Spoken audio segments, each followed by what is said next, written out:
let me say it's an honor to be with you this morning, and I'm super excited. So I'm going to introduce our panelists. We're going to start with Gemma Galdon Clavell, the CEO of Eticas AI. Then we have Dr. Rumman Chowdhury, CEO, co-founder of Humane Intelligence, and of course the rock star of all things AI governance. And of course we also have Noah Broestl, a partner and of course associate director of responsible AI at the Boston Consulting Group. So we are going to have a very exciting conversation on AI governance, how we assess, how we audit, and of course the things we need to be thinking about when we think about the risks, when we think about the rewards, when we think about rights, and we think about responsibilities. And we know this is a big moment for AI. Just yesterday, the UN's advisory committee, a very high-level committee, released its guidance document and how we need to think about AI governance for humanity. We also know the G20 nations recently signed a treaty-like arrangement when it comes to the governance of military technology. We know the G7 nations have been talking about it. And most recently, we had the memo that came out of the Office of Management and Budget. So it's a big moment. So what I'm going to ask our panelists to do, beginning with you, Gemma, is to tell us a little bit about yourself. Tell us about your work, your approaches in the space of AI governance, and what are you thinking about when it comes to AI governance? Great. Thank you so much. Hello. Yeah. I'm very happy to be here with an amazing panel. So I'm the CEO at Eticas AI. We do audits. We audit AI systems, and we do it in two very distinct ways. So we, on the one hand, we do external audits, what we call community-led audits, when we team up with civil society organizations and we reverse engineer systems that impact them. So we work with women victims of domestic violence who've had their risk assessed by an algorithm, with people with Down syndrome to look at how facial recognition performs with them, also with blind people, with ride-hailing app workers to look at labor issues, but also price discrimination based on low-income communities. So basically, civil society comes to us because they're concerned. There's this algorithm that is impacting me. Now we're working with patients looking at LLMs for rare diseases. They come to us because they're concerned, and then we team up with them and we reverse engineer those systems. And we do it in lots of different ways. Sometimes we find the code, someone leaks the code to us. Sometimes we scrap the data. Sometimes we do sock puppeting. Sometimes we do ethnography. It really depends on the level of access that we have and how much the civil society organization is willing also to work with us and share personal data with us. So that's one of the big things that we do that I'm really excited about scaling in the US, because we've been doing most of this in Europe and Latin America so far. And then the other thing that we do is we audit systems that organizations bring to us, and we audit specifically for bias, because we found that bias is an amazing entry door to every other inefficiency, so we can find everything else through bias, but also because I think that bias is the hardest technical problem that AI has, and it hasn't even been acknowledged. Bias is not a bug in AI. Bias is a feature. The way that AI works is it takes lots of data from the past, it identifies majority patterns and tries to reproduce those majority patterns. So anyone who's a minority in a data set will always be pushed out of the data set. And so we reproduce majority patterns by kicking out the minorities. And so identifying those outliers and protecting them in the process of making decisions is really, really important. So what we do is we do that. We identify outliers in training data, we identify outliers in operational data, we identify outliers in impact data, and then we see when is your system punishing outliers and when can you intervene to make sure that that doesn't happen. Thank you, Dr. Chowdhury. Hi, my turn to not be on. There you go. Actually, I see a lot of familiar faces in this room from our first All Tech is Human algorithmic bias bounty hackathon that we did a few weeks ago. I'm the CEO and co-founder of a tech nonprofit called Humane Intelligence. We are building the community of practice around algorithmic assessment. So similar to Gemma, we do algorithmic audits. We do red teaming exercise in particular. We're focused lately more on generative AI models. While these models are not as commonly used as maybe more the quote vanilla machine learning models, they are increasingly introducing a wide range of new threat vectors and harmful ways in which they can interact with people in society and be used on all of us, sometimes without our knowledge. I think the thing we are the most known for was last year's largest ever generative AI red teaming challenge. We worked with all the major large language model companies companies, and we brought in 2,200 people to assess these models based on the AI Bill of Rights. If folks are unfamiliar, this came out of the White House Office of Science, Technology, and Policy. And since then, we've done these kinds of events with students, architects, COVID and climate scientists, and actually our latest one that launches on Monday is with literally all of America. So if you are over the age of 18 and a U.S. resident, you can actually sign up to assess language models for the National Institute for Standards and Technology. So our goal is to enable critical thinking at all levels, whether you are a casual user and a non-practitioner who just wants to understand whether or not the output of AI models is good or bad or harmful or not, or whether you are somebody who is a programmer who wants to understand how to do technical audits and assessments. That's the community we're trying to build. Excellent.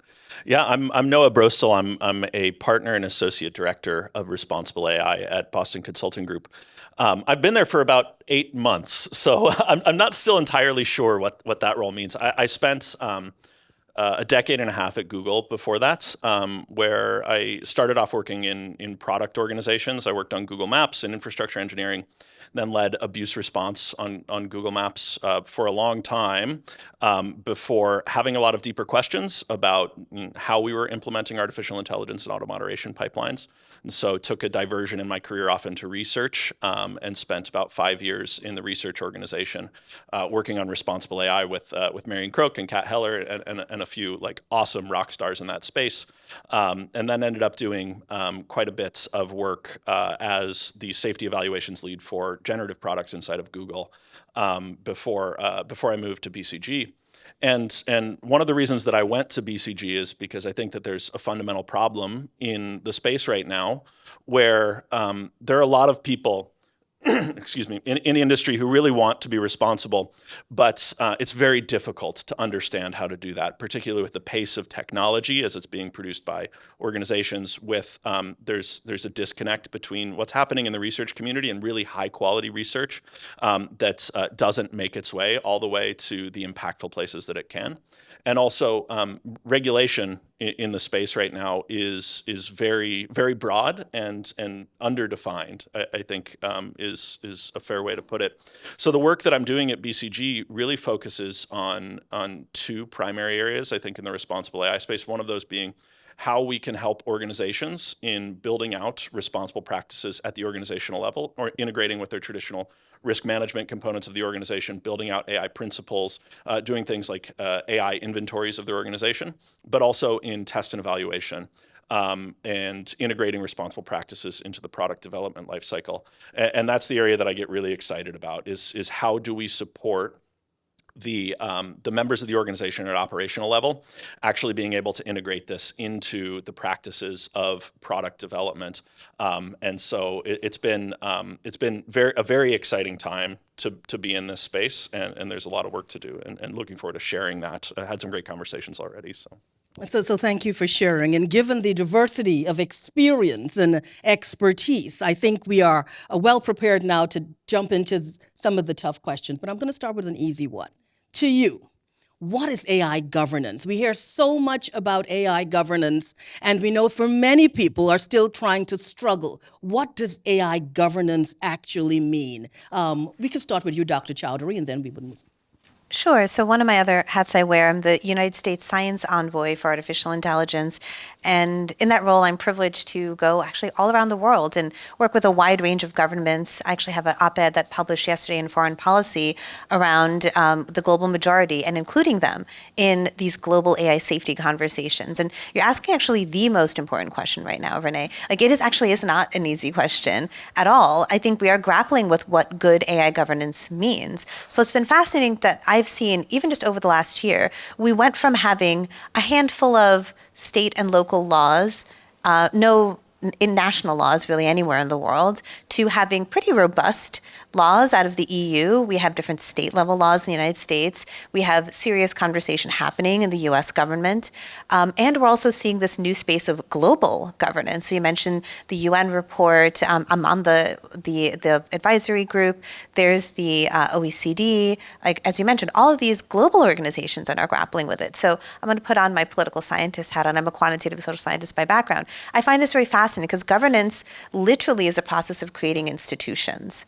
Right. So this is literally, we are in the middle right now of institution building. Like, absent the technology, what are the methodologies by which issues are raised, adjudicated? Who's doing the adjudication? How is this enforceable? So we're seeing this conversation in many, many different ways. So it's not only a hard question, it is the question of the day. And you're asking it actually at the right time with UN General Assembly kicking off. This will be the topic. This is like the year of artificial intelligence at UN General Assembly. Everyone is grappling with AI governance. So because we already have a definition, what I'd like to say about AI governance is that it's not working.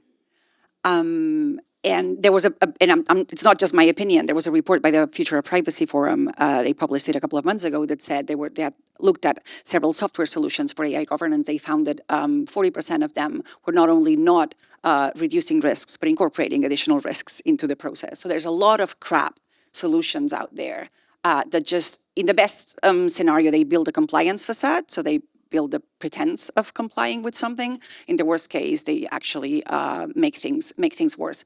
And I think we're suffering from one of the things that we've inherited from GDPR, the European General Data Protection Regulation, which is a great piece of regulation that I had the privilege of being part of drafting. And I think it has managed to stand the test of time. But we made a fundamental mistake. We put all the weight in risk assessment. So everything was about, do you identify the risks? And we kind of hoped if companies identify the risks, in that case in privacy, they'll take the additional steps to minimize those risks. And they didn't. And so with AI governance, we're also falling into the same trap, just looking at the readiness of the organization. So do you have the documents? Do you have the people to do all this work? But no one's checking, are they actually doing it? Is that leading to better products? It's just about, do you have all the formal things to comply, but then not really, are you actually complying, and are your products better because of it? And that's why I decided to focus on auditing, because after that experience, very traumatic to hope that everything was going to change in 2016 when we passed GDPR, and then seeing that nothing changed, we cannot afford the same issues with AI solutions. And so auditing is what allows us to inspect that those mechanisms were actually enacted on, and that they led to better technologies, and that we can measure that in ways that are robust and credible. And so governance means nothing unless we have other layers or layers in governance that assure that we have organizations, people, and processes to also assess, did that readiness lead to better outcomes? And right now, we don't have that information. And that's one of the things that because we do audits both for companies and with end users, when we reverse engineer systems and we see how those systems are impacting on end users, and we go to the developers, we're like, this is our data. We just found that your recidivism algorithm is random.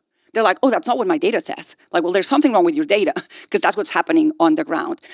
Developers don't even have visibility over that.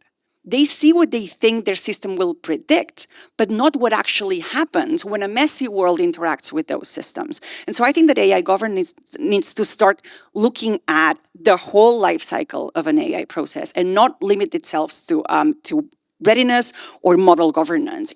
The impact needs to be at the center of any effort to ensure that AI is working well and that we have the mechanisms to ensure that. Noah? Yeah, I mean, fantastic points. The thing that I will add is that, when we get to organizational governance for artificial intelligence, the goal here really is for members of the organization to understand and be able to mitigate the risks that come along with the technologies that they're deploying. And I often think about this as a sustainability issue, not just an environmental sustainability issue, but we have to think about, economic sustainability, regulatory sustainability, social sustainability, cultural sustainability, and environmental sustainability, where most people think when you say sustainability. But how you can have the tools, the strategy, the policies, the processes, the cultural change inside of an organization to move in a direction where we can deploy artificial intelligence technologies confidently and mitigate those risks you're talking about. I often say that, as an individual working in responsible AI, I am not risk averse. I strive to be risk aware. It's another part of the organization that needs to be to dictate the appropriate level of risk that they want to be taking on there. Certainly, there are hard limits in those areas that we need to enforce. But organizational governance in artificial intelligence should provide the information to decision makers to be able to make those informed choices. And that's really how I think about approaching that governance challenge in organizations. So we know we have this technology that's a global game changer. We know it needs to be governed. We know there are challenges. We know there are differences from the global level, the federal level, the local level, the organizational level. A lot of different questions around governance. What does governance look like in a corporate institution? What does it look like at a global level? What does it look like from an auditing perspective? But what we've gathered is that there are extraordinary challenges. Dr. Chowdhury, you raised the question around the op-ed that you did for foreign policy. If you have not read it, it's absolutely brilliant because it really looks at what AI governance is missing from a global level. Very interesting. Let's talk about those challenges. One of the most critical of those is when you speak to people in the AI space, the question is, how do we govern something that we cannot see? How do we govern something that is changing so rapidly? When we decided we were going to govern AI, then we got ChatGPT and those large language models. And governance is something that is so fixed, but this technology is something that is transforming daily. Let's talk about those challenges. And as you're talking about the challenges, what's your advice for people in the governance space? Let's start with you, Noah. Sure. Yeah, I mean, there's no shortage of challenges that exist here. And there's a few things that I see on a regular basis that I'll call out. And I think there's three areas that really do concern me the most when I look at this. The first one is kind of this fundamental piece that test and evaluation in these systems has changed. I mean, it's not just a question of the pace of technology development and keeping up with that anymore, but we come from a technology development lifecycle where we've expected our engineers to be able to be responsible for the test and evaluation of their systems, right?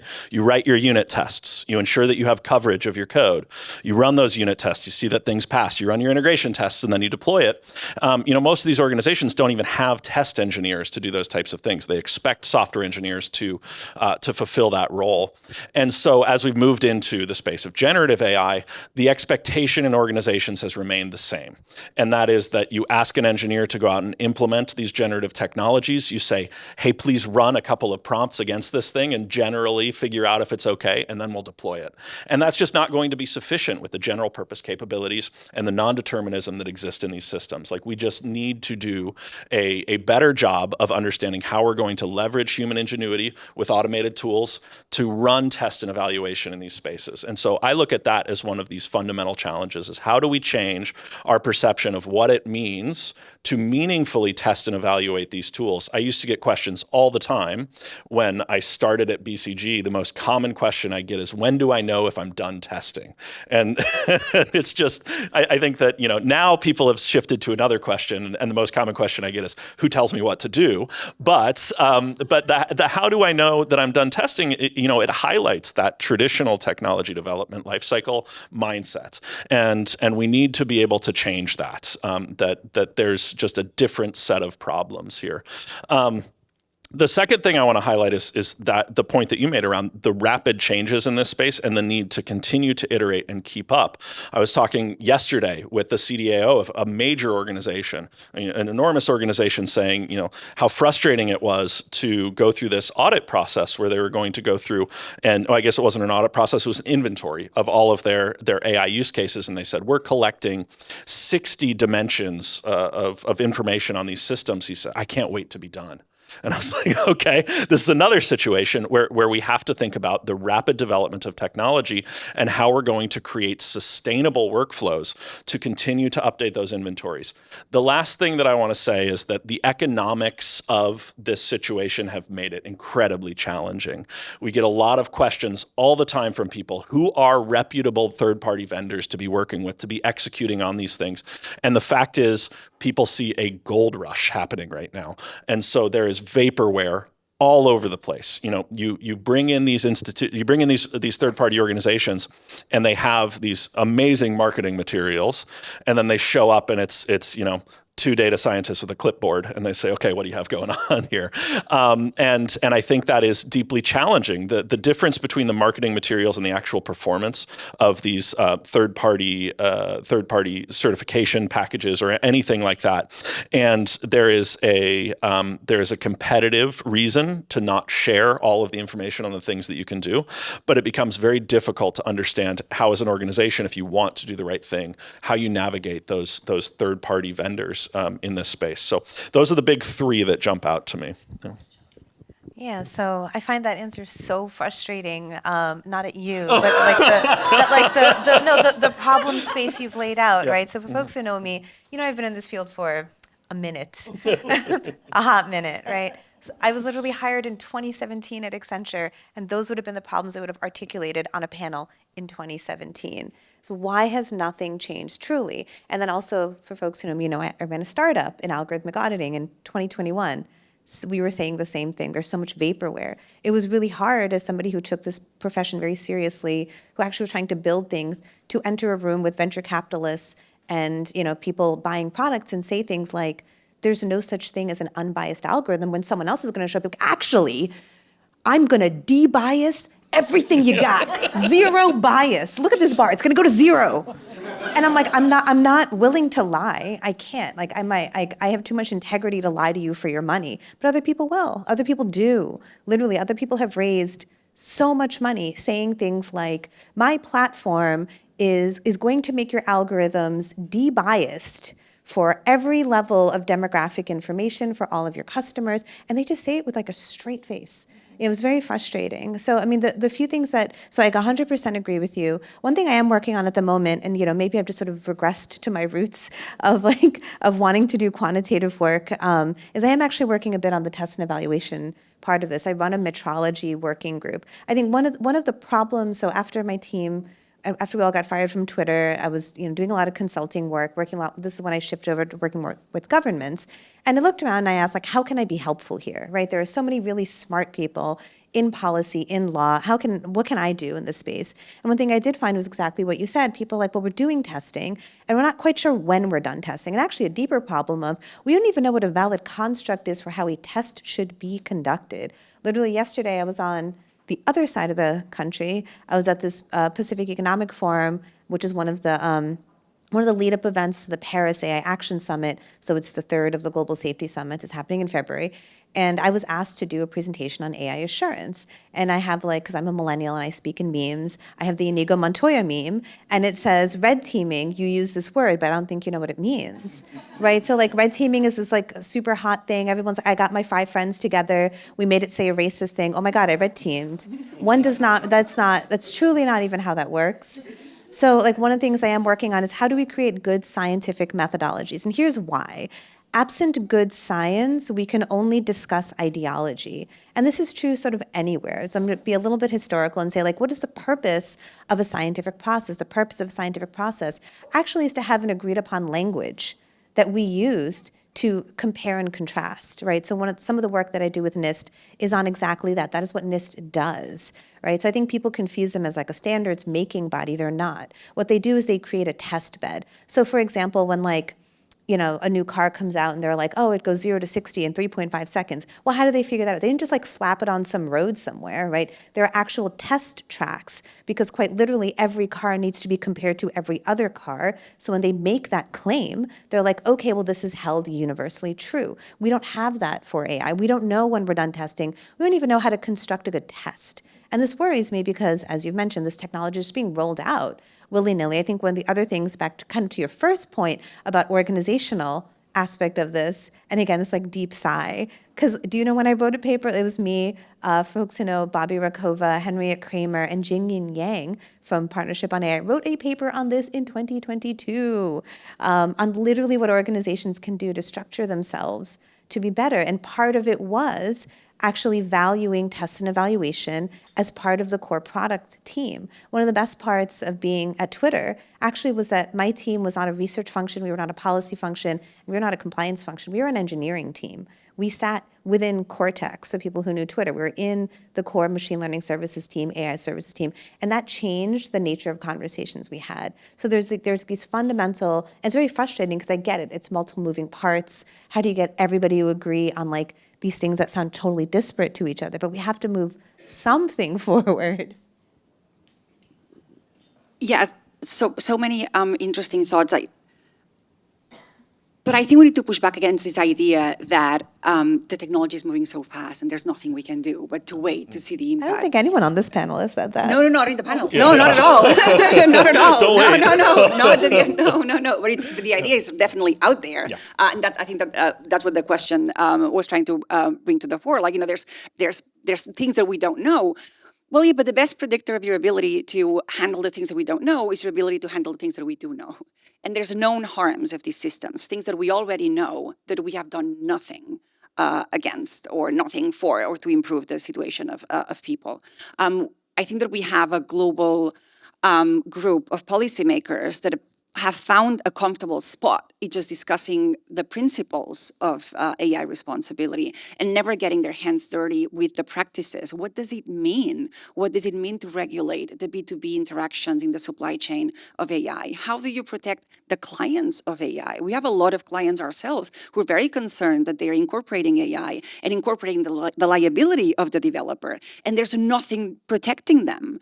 And at the same time, all these policymakers just talking about, transparency and non-discrimination. What does that mean? How do we translate that to an engineer who then needs to implement that, or to a legal person in compliance and then need to oversee that process? So I think that we need to push policymakers to look for practices and to also look for practices that are working in real life. Like, not just, you don't have to invent everything yourself. You can just look at the things that are working, like red teaming, like auditing, and incorporate that in the regulation. I think we also need policymakers to focus on the impact. And I'm very frustrated by the current focus on foundational models. Because what we see when we audit is that there's very little you can do at the foundation model step.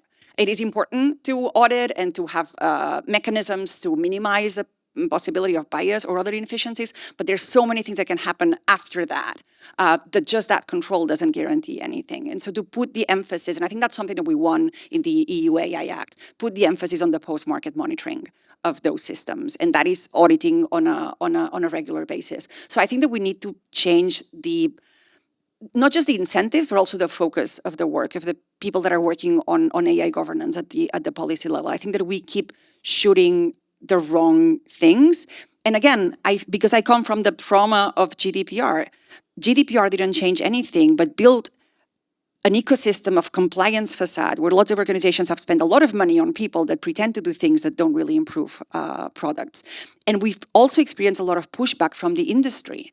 And so many of the good ideas of GDPR ended up becoming really crappy software. Like, so when GDPR wanted to protect people from cookie surveillance, the industry came back with cookie banners, which is a way of kind of hollowing out the reason of the regulation. And I fear that can happen again now unless we have robust auditing mechanisms that ensure that the things that we wanted to protect with the regulation are actually protected in the technical specifications of those AI systems. So we're seeing how challenging AI governance is. There really is no one approach. There are many approaches, so many different layers, so many things that we've got to peel back. Let's do a bit of comparative analysis. So we know global governance is critical. We know that data and AI has been the global game changer. We know that nations, and Dr. Chowdhury, you alluded to, or you spoke about much of this in your op-ed in foreign policy. Let's look at the state of play. What's happening in the US versus what's happening in other parts of the world? What is the global approach to governance? What is the US approach to governance? Which approach is working? Which approach is not working? And should there be another approach that we're not thinking about? I'm going to start with Dr. Chowdhury.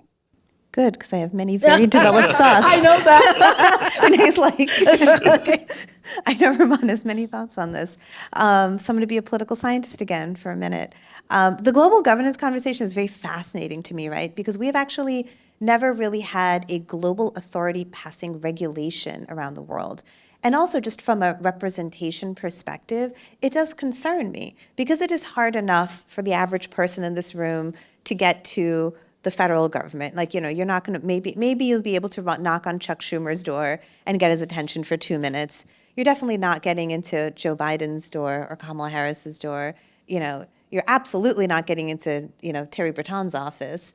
And whoever or whatever that party is that's writing the guidelines for global regulation, it's going to be the G7. So here we are again in some sort of a weird regulatory colonialism space where these very small set of countries that have very specific wants and needs, which can be in contrast with each other, right? Like, the EU and the US are kind of battling on this AI industry dominance, US being, but those are like minor squabbles, right? When you consider, in my article I referred to the Pacific Islands being introduced to, at-scale broadband internet for the first time in a very short period of time. So, 30% of Vanuatu is not even online, and they will be thrown into the generative AI internet. Do you think the G7 is going to be talking about this? Absolutely not. They're not. They're really not.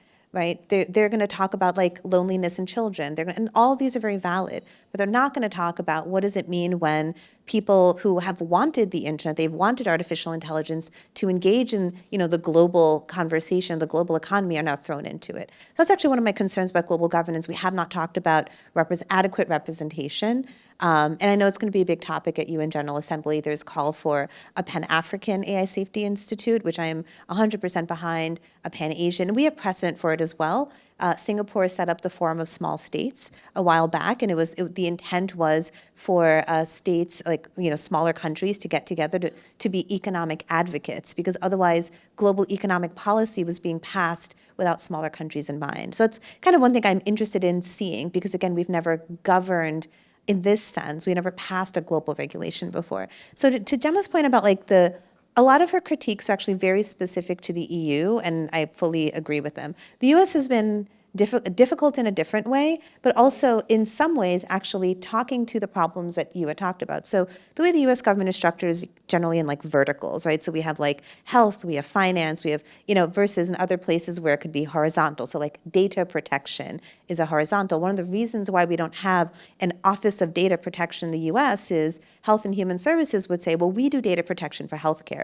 Financial services say, we do data protection for finance, because we've written laws that are very different in these spaces. So I wonder if in the US, because policymakers are really trying to upskill themselves, we're going to see better regulation on verticals. Do we have it yet? No, but I am actually pretty heartened to see some of the conversations that are happening. So you mentioned OMB 2410. OMB 2410 lays out 28 specific areas that need to be addressed by AI policy, and they are divided into safety preserving and rights preserving. So VP Harris has actually talked quite a bit about preserving rights, civil rights, et cetera. So I do find the conversation in the US to be interesting. We have not seen yet what it manifests to. I mean, we had the executive order, we had the deliverables based on them, but I'm curious to see how all of this will drive policy in the US, because we've not had that tipping point, hopefully after the election, because an election year, folks may know, nothing happens in election year. So I moved to the US because I think that this is right now the most promising country in terms of regulation of AI, and the one that's going to change practices globally. I moved here because after working extensively in Europe, Africa, and Latin America, I felt that our work was not getting the impact that we could have. And even when we're engaging with corporations, outside of the US, corporations don't have technical teams. They only have PR teams. And so we couldn't get to have those conversations with the industry. So I moved here because I felt that the conversation around practices here was a lot more real than what it was, or it was what I thought was going to be in those regions. And so now I'm here, but not being from here. And so what I see is that oftentimes the conversation here is very much around a specific set of things. But then when I work in Africa when people talk about AI, they talk about AI in agriculture and in disaster management. audits. No one ever mentions here. So all the systems we audit in Africa are about that, are about resources and the survival of people against climate disasters. That's not in the agenda for anyone. In Latin America, the issue of the environmental impact of AI processes and the data centers is very much center of mind. The issue of multilingualism, not just with Spanish, but also with other local languages. So there's all these things that keep coming up that are like a different perspective from the US. And I think it's so important to make sure that we have ways of not forgetting that other parts of the world are experiencing AI in different ways, and that they also need protections. The good thing is that I think that the good mechanisms will travel. Just like when we passed, again, GDPR in Europe, the whole world took that as a gold rule. Like, we don't have regulations for privacy, but that's like the standard. And so everyone worked throughout the world, even in China, was like, okay, help me comply with GDPR because I understand if I comply with this, I'll be compliant with everything else. So if we can create good practices here, I think that we can protect a lot of people in lots of places. But we're going to have blind spots because, again, the perspective here just forgets about many of the impacts of these technologies that other people in other parts of the world are experiencing. Can I answer? Yeah, because you had also asked, what is missing and who else can be in the conversation. So one of the things that I wished happened when we started doing the sort of more of the regulatory conversation, because I will say, actually, I think regulation has moved very quickly. It doesn't seem like it has, but truly, it's moved at this astronomical pace, given how regulation usually works. I wish that we had had a conversation on whether this is better governed or managed by policymakers or by scientists. So one of the conversations we had literally this time last year at UN General Assembly was whether or not we should make an IPCC. If folks are familiar in climate, there is this global organization called IPCC, and it's actually scientists from all around the world. And the point is that you leave your national affiliation at the door, but you are there as a climate scientist. And what this group does is they actually write scientific papers on best practices standards. So the things we're saying here about there's a lack of rigorous test and evaluation, in part it's because the people who are engaging the most in the global conversation are not people who have a background in test and evaluation. It's not to say they have plenty to offer because there are institutional hurdles, organizational hurdles that we've also articulated. But I think the voice that's a little bit missing at the global level is the scientific voice. So how might there be an IPCC, for global governance of AI? And there have been sort of a couple of fits and starts with groups like GPI, the Global Partnership on AI, and others, but nothing's really stuck. I know there's IPEE as well that's putting stuff forward. So maybe it's there. It's just not at the level of maybe visibility and global adoption the way we're maybe seeing some of these other things at. Excellent. No, what's missing? Yeah. Not a lot is missing for those answers. Those are great. What I will say is, I love regulation, which Chatham House rules, right? And not because of what it is, but because of the impact I've seen of it, particularly over the past year, is that as we've moved through these phases of the EU AI Act coming into force, it's required organizations to go and ask for help and come out and say, okay, there's things that we need to be doing here. And so I've certainly seen an increase in people asking about how do I do these things responsibly? And it's not necessarily just a question about how do I comply with the EU AI Act. And so from that perspective, I've found it very positive that as we have regulations in individual countries or individual states in the US, it forces these multinational corporations to come in and okay, now we need to be really starting to address these problems.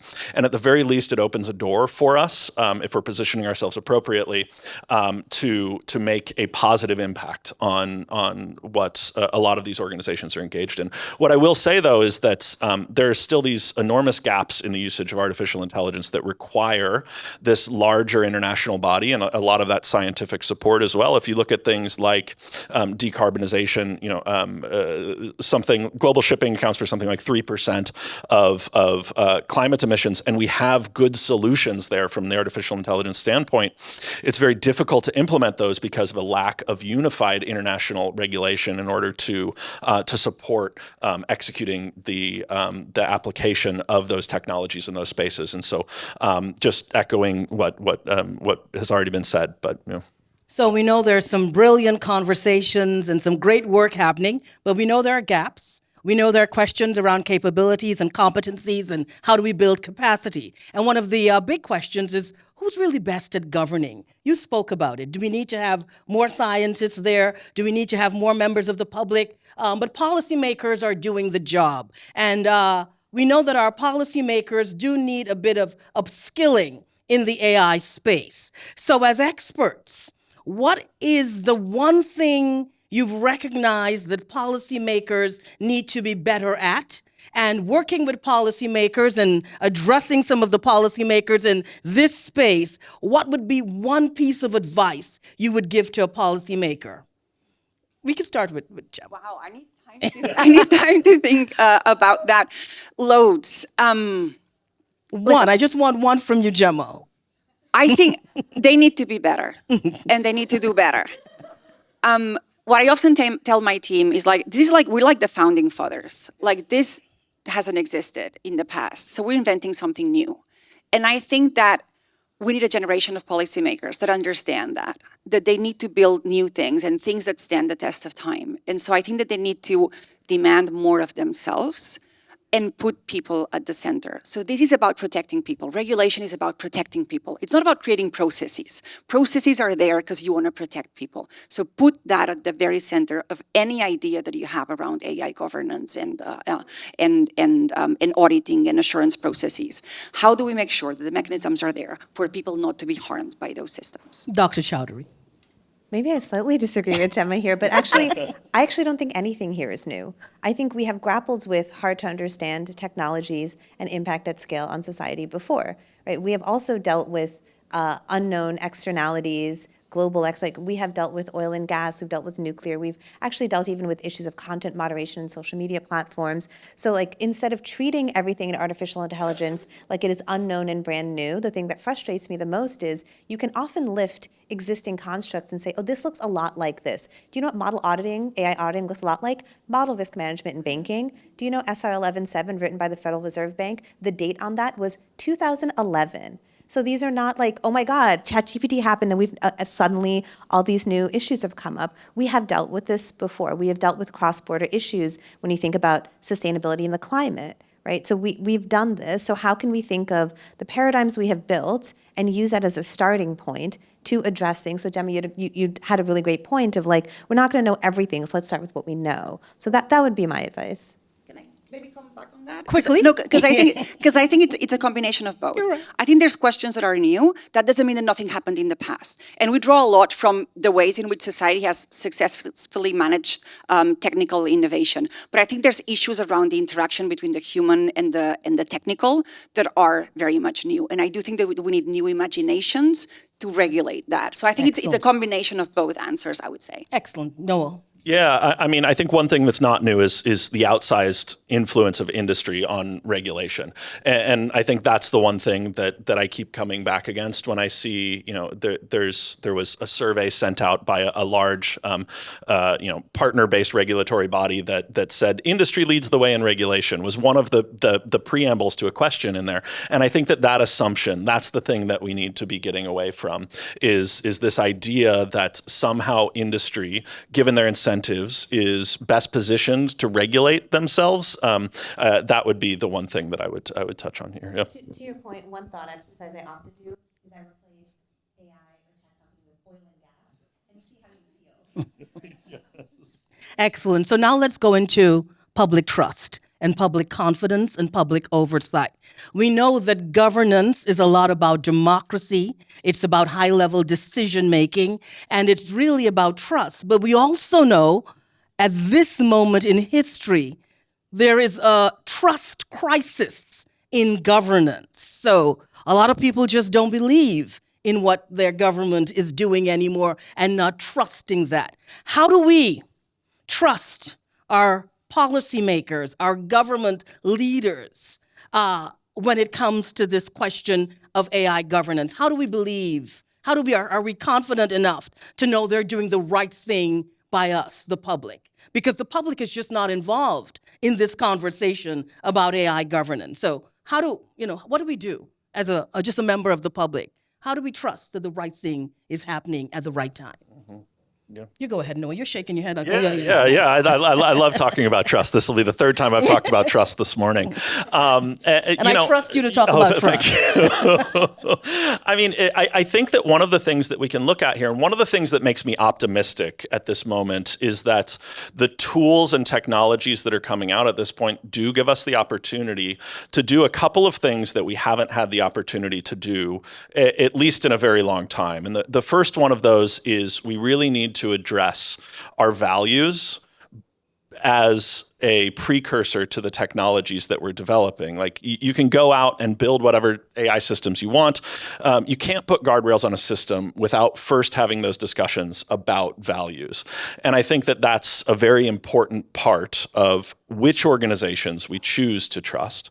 The second piece that I will say is that the technologies that are coming out right now also give us the ability, if we do these things correctly, to hold organizations accountable in a way we haven't been able to in the past. We have the data being generated. We have the ability to process and generate insights from that data in such a way that we can look at things like carbon commitments from organizations. And it's more than just some splash page that comes up on their corporate website to say, we're committed to the environment. We can actually start to have some traceability and understandability. Of course, there's a lot of barriers to that, but I think that component of it is very important. The other thing that I think we need to balance here is the pace of technology at this moment, and I think it is whether it's hype that makes it feel faster than it is, or it actually is faster.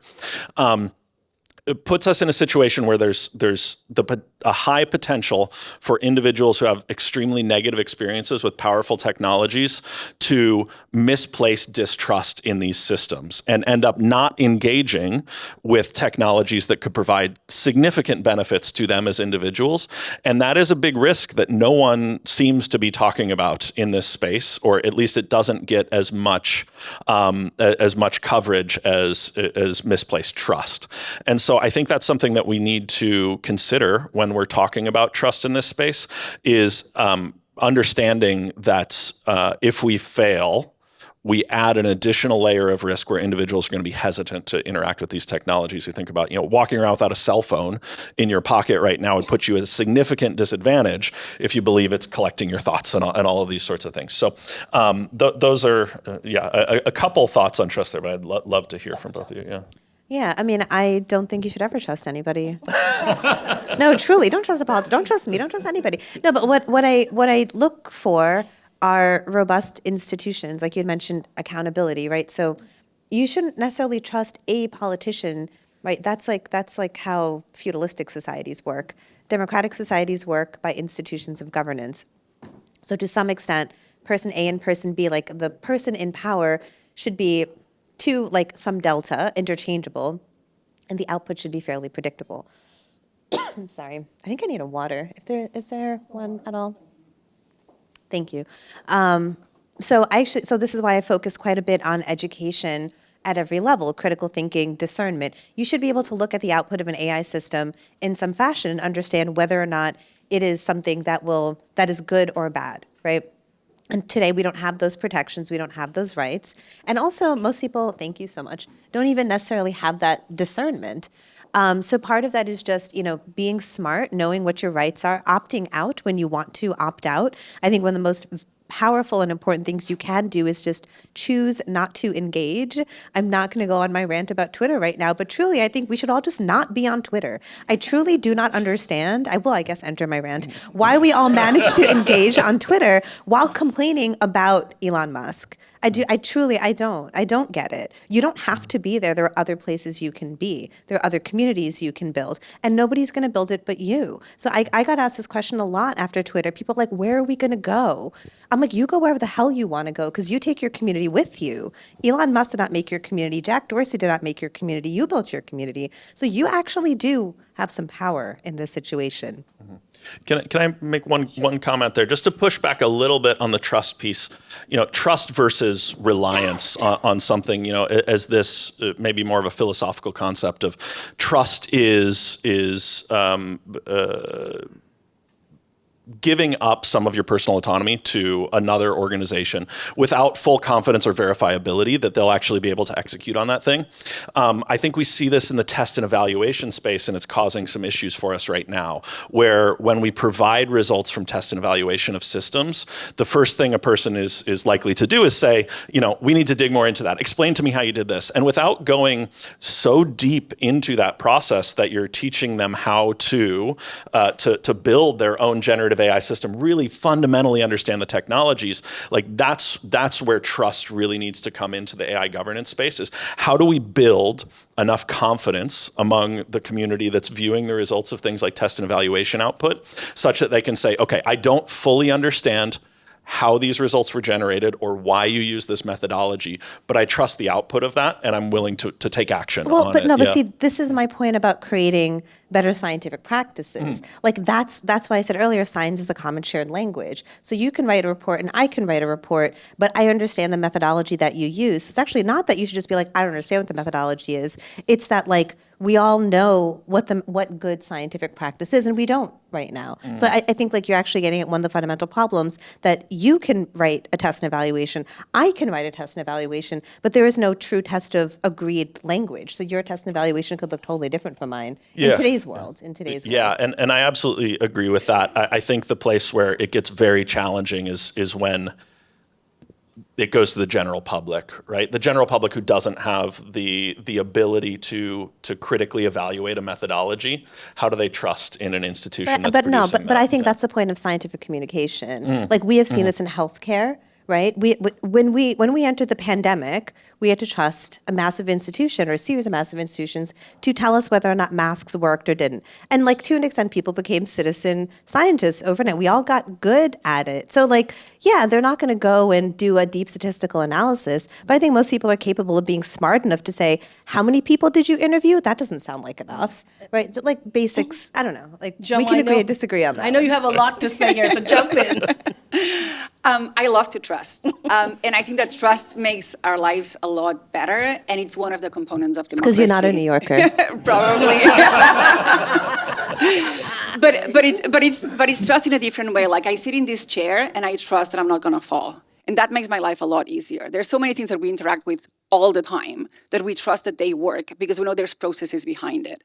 In the 19th century, you could buy heroin in pharmacies. Today, you walk into a pharmacy and you know that what you're buying will not make you sick, and hopefully it will heal you. We've built processes to ensure that we can walk into a pharmacy, into a supermarket, and buy things that we trust. We may like them more or less, but we can trust them. And that's what democracies are about. It's about creating mechanisms and institutions that protect people and protect us when we engage in those acts of consumption or using anything that is produced. I think that one of the problems that we have right now is that the big tech industry has positioned itself outside of democracy, or in a pre-democratic state in which they don't feel that those institutions and those processes and those precautions apply to them. And that is incredibly abnormal, but also incredibly unfair to every other sector of the economy that is investing in complying, in protecting. Like no one in developing the COVID vaccine would have said, oh, let's skip clinical trials because people are dying. Like, we invested in, we made them shorter, but we invested in clinical trials because it was necessary to protect people. So in no other industry will anyone dare, I will not comply just because, that's better for innovation. So one of my main problems is that I think that the way we're doing AI right now is harming the future of AI and the future of innovation.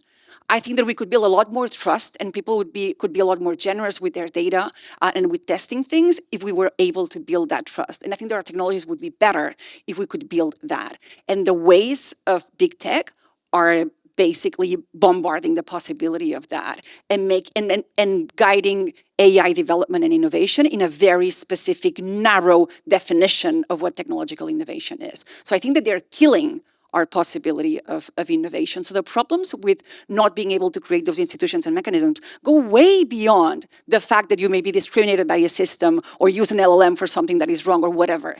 We are talking about very fundamental things. And unless we regain the ability to build those institutions and mechanisms, what is at risk here is very, very fundamental. Basically, every single effort that we've made in the last 300 years to build democracies and systems of protection and systems of non-discrimination are at risk because these technologies refuse to incorporate the rules that guide everything else. If I can like tie together a few points people have made, and like I could not, I'm like sitting here like nodding, like yes, thank you, 100%. So I think you had said earlier, and it's true, we're like like, is it going fast? It just seemed like it was a lot of hype, and then you had mentioned you had your amazing point right now.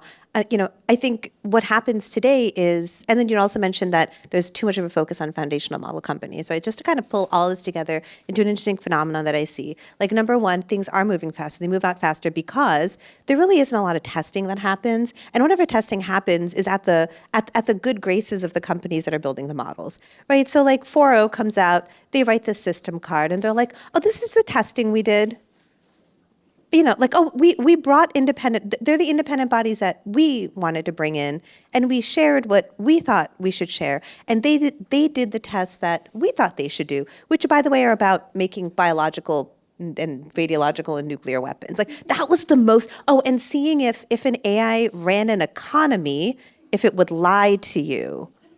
That's the most important thing to be looking at right now. So that meant it was ready to launch. So so to your point, like, the reason things move out faster is, it started off under this guise of, oh, it's just a prototype.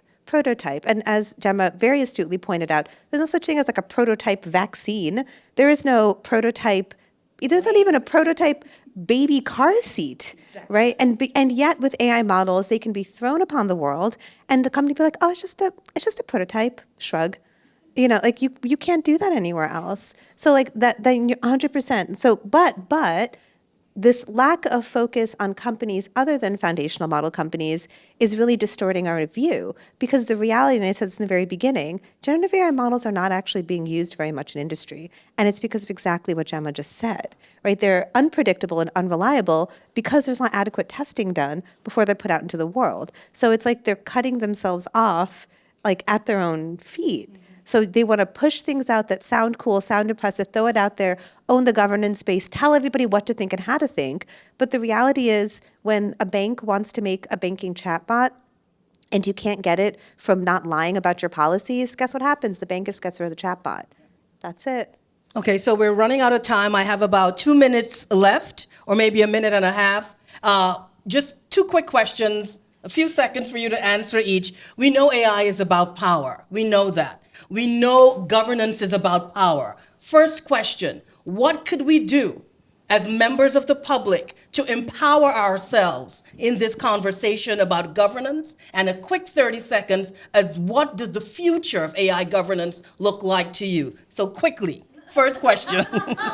For me, a big actor missing is civil society. Right. We need to empower civil society to create the mechanisms to find out that data, this system doesn't work for me because it's leaving my constituencies out, and they need to start using all their lawyers and all their knowledge and all their policy power to go to their representatives and be like, I do not want this to be deployed because it's not working for my people. I think that that's a huge army of defenders of civil and fundamental rights that have not claim their voice yet, and we need to help them do that. And the future of governance, what AI governance, what does it look like to you?